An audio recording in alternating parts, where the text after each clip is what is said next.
तो बड़ी खबर यही है कि कांग्रेस सांसद साहू के ठिकाने पर तीसरे दिन भी इस वक्त रेड चल रही है। कई ऐसे ठिकाने हैं जहां पर छापेमारी अभी भी की जा रही है और पैसों का मिलना, उनकी गिनती अभी भी चल रही है। तो तीसरे दिन छापेमारी में अब तक जो आंकड़ा पहुंचा है, लगभग 320 करोड़ से ज्यादा का कैश बरामद हो चुका है।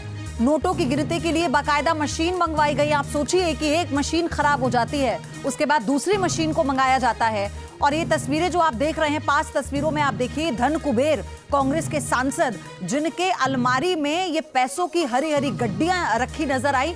अधिकारी जो पहुंचे थे वो हैरान हो गए, बहुत चक्के रह गए इतने बड़े अमाउंट को देखकर। और फिर जब इनकी गिनती शुरू हुई और ये आंकड़ा बढ़ता गया 320 करोड़ तक पहुंचा, आप सोचिए सिलसिला रुक नहीं रहा है।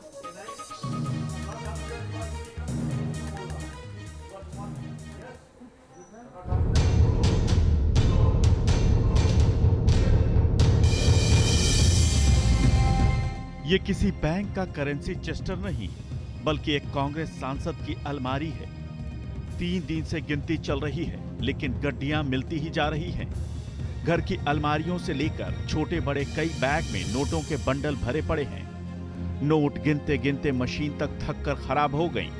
दूसरी बड़ी मशीनें मंगानी पड़ी। कांग्रेस के राज्यसभा सांसद धीरज साहू के ठिकानों पर आयकर विभाग की छापेमारी में कुबेर का खजाना मिल रहा है।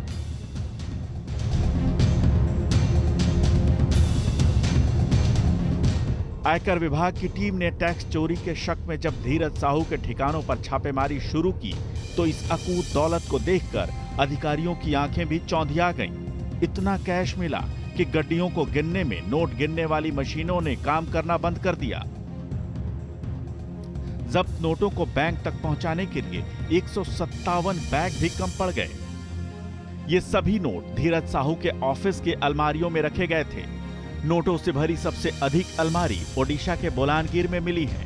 सभी अलमारियों में 100, 200 और 500 के नोटों की गड्डियां रखी थी। नोटों की बरामदगी के बाद आयकर विभाग ने मशीनों से नोट गिनकर 157 बैग में भरा। कैश की गिनती की प्रक्रिया अभी भी जारी है।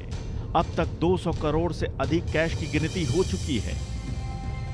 दरअसल कैश का यह सारा खेल शराब के कारोबार से जुड़ा है। धीरज साहू का कारोबार झारखंड से लेकर ओडिशा और पश्चिम बंगाल तक फैला हुआ है।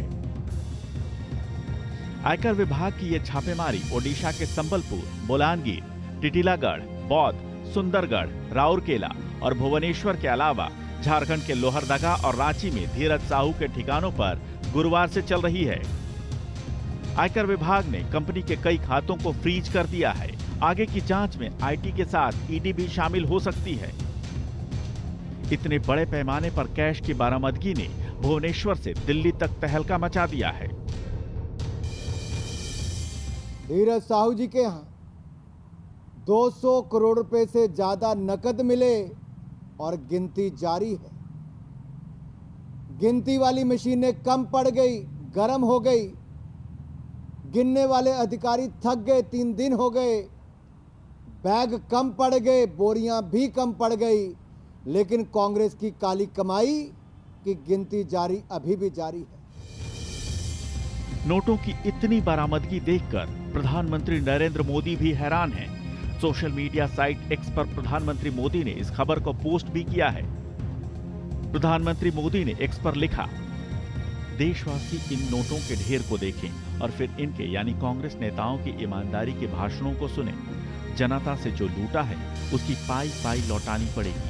ये मोदी की गारंटी है। देश में कैश की ये अब तक की सबसे बड़ी रिकवरी कही जा रही है। नोटों की गिनती अब भी जारी है। ये गिनती कहां रुकेगी, कुछ कहा नहीं जा सकता। मुझे लगता है कि हाल फिलहाल इनकम टैक्स के इतिहास में, भारत के इतिहास में किसी एजेंसी ने इतना ज्यादा पैसा जो है बरामद नहीं किया होगा। और इसका जवाब कांग्रेस को देना चाहिए कि किस तरह का भ्रष्टाचार कर रही है। 1952 से लेके आज तक केवल भ्रष्टाचार में आकंठ डूबे हुए। कांग्रेस सांसद के घर से इतने रुपए बरामद होने को लेकर बीजेपी हमलावर है। इस मामले को लेकर बीजेपी आज देश भर में प्रदर्शन करेगी। बीजेपी कार्यकर्ता देश के हर जिले में सड़क पर उतरेंगे। साथ ही बीजेपी के प्रदेश अध्यक्ष और बड़े नेता प्रेस कॉन्फ्रेंस कर भ्रष्टाचार के इस मामले को लोगों के सामने रखेंगे। Team news nation.